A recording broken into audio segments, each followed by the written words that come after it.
नमस्कार साथियों, मैं आज सुंगरपुर ठोकर नंबर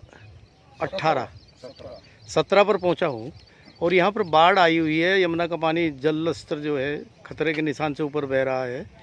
10-10 फुट की ट्यूबवेल बनी हुई थी, उनकी बाउंड्री इतना डूबा हुआ है। यहाँ के कुछ किसान और स्थानीय लोग यहाँ पर खड़े हुए हैं, उनसे बात करते हैं।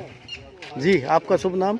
मुझे ब्रह्म प्रकाश संबरदार के नाम से जानते हैं। तिकीपुर गांव में रहता हूं। जमीन मेरी फतेहपुर जट में है, क्योंकि 70 साल पहले फतेहपुर जट गांव कट गया था, ज़मीन भी कट गई थी, तो हमें तिकीपुर में जाना पड़ा था। ज़मीन हम खेती करते हैं फतेहपुर जट में, और फतेहपुर जट की करीब 800 बीघे ज़मीन जलमग्न है, जिसमें जो फसल थी वो सारी बर्बाद हो चुकी है।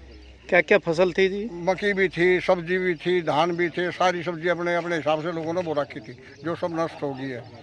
वहाँ पर मतलब जो 10-10 फुट पानी खड़ा है उसमें डूबी पड़ी है सारी फसल, तो उनका बचना मुश्किल है। तो हम तो यही कहेंगे आपको कि भाई जो इधर लोगों ने बिजली चलाई है, पानी दिए हैं फसलों में, उनका बिल माफ़ किया जाए और सरकार को ज़्यादा से ज़्यादा किसानों की मदद फ़ौरन करनी चाहिए, ताकि आगे अपने किसान होश संभाल सकें और आगे अपनी फसल बो सकें और इस नुकसान को बर्दाश्त कर सकें। इसमें जो जहाँ आप खड़े हैं जी बता रहे हैं, ये कहाँ की ज़मीन है? ये सुंगरपुर गांव की ज़मीन है। सुंगरपुर की। इससे पीछे कहाँ की? पीछे दिखाई थी वो फतेहपुर मोहम्मदपुर की थी जी। ऐसे ही बांध के साथ साथ जमुना के अंदर सारी फसलें डूबी सारी हैं। पल्ला से लगा के और बुराड़ी तक मतलब कई हजार बीघे ज़मीन है जो डूब चुकी है और जिसकी फसल नष्ट हो चुकी है। तो आपका क्या कहना है सरकार? मेरा कहना यही है कि पहले नंबर पर तो ये है कि बिजली का बिल नहीं लिया जा, जिनकी फसल डूब गई है, जिनके बंद से इधर ट्यूबवेल है। और दूसरा ये है कि सरकार को ज़्यादा से ज़्यादा उन लोगों की, वो पहले भी किया गया है, उनको मदद की जाए। सुषमा स्वराज के टाइम में ऐसे बाढ़ आई थी, उन्होंने जितनी भी ज़मीन इंगे थी बुला के और सबको मुआवजे दी गई थी, जिनकी ज़मीन डूब गई थी। जिनकी नहीं डूबी थी उनकी नहीं। 78 में सबकी बाढ़ में सबकी फसल नष्ट हो गई थी, जब तो गाँव में भी पानी भर गया था। पानी उससे ज़्यादा है। अब बांध की वजह से बांध ठीक है तो गाँव बच रहे हैं। जी, हमारे साथ में रघुनंदन जी हैं, जो आम आदमी पार्टी से भी कभी जुड़े हुए थे और किसान भी स्थानीय हैं।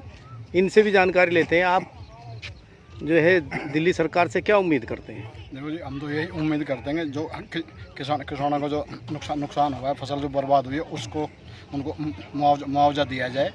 और ये जो है ना, यहाँ से कुलकपुर से लेके कुलकपुर, जंगोला, सुंगरपुर और ये तिकीपुर, फतेहपुर, मोहम्मदपुर, रमजानपुर, वहाँ तक हिरण की सबकी जो है बर्बाद हुआ है। कम से कम पिछली बार जो किसानों का मुआवजा दिया गया था गेहूं की फसल का, हाँ जी, हाँ। क्या उसमें सबको दिया गया? नहीं जी, नहीं। उसमें क्या भेदभाव किया गया? वो तो 1-2% लोगों को मिला, खाली वैसे नहीं मिला। तो ये 2% किसकी कमी मानते हैं, केंद्र सरकार की या दिल्ली सरकार की? दिल्ली सरकार के अंडर ही है ये तो सारा। तो डीएम ने क्या निरीक्षण नहीं किया, फसलों का जायजा नहीं लिया? नहीं, वहीं से अपने ऑफिस से बैठ के ही जिनको कर दिया, जो दे दी उन्होंने जो नाम उनको जो मिल गया, तो उसका भी आपका बकाया है जो लोगों को नहीं दिया गया, वो भी है। और इस फसल के लिए क्या कहते हैं आप, इसका क्या डिमांड करते हैं दिल्ली सरकार से? डिमांड ये है जी, जो ये सब्जी की फसल थी, धान की फसल थी, जो मर चुकी है सारी, उसका वो दिया जाए कंपनसेशन, जो नुकसान हुआ लोगों का। जी जी जी जी, धन्यवाद जी। ये हमारे साथ में कुछ स्थानीय किसान थे और इनके साथ साथ ये सब पीड़ित किसान हैं, यहाँ पर खड़े हुए हैं। और ये सुबह से ही आकर अपनी फसलों को देखकर बड़े ही आश्चर्य में दुखी हैं। और परिवार का पालन पोषण भी खेती पर निर्भर करता है। बहुत 8000 बीघे ज़मीन जो है जलथल हो गई है और पानी अभी बढ़ रहा है। बरसात भी आगे बता रहे हैं कि अनुमान है कि बरसात 2-3 दिन और चलेगी। तो इनका क्या हाल होगा इन किसानों का? ये किसान बहुत ही दुखी और परेशान है। और यहाँ पर ये सारा जल स्तर बढ़ा है, 10-10 फुट पानी चढ़ गया है। इधर डीसीडी वाले भी लगा दिए गए हैं दिल्ली सरकार की तरफ से।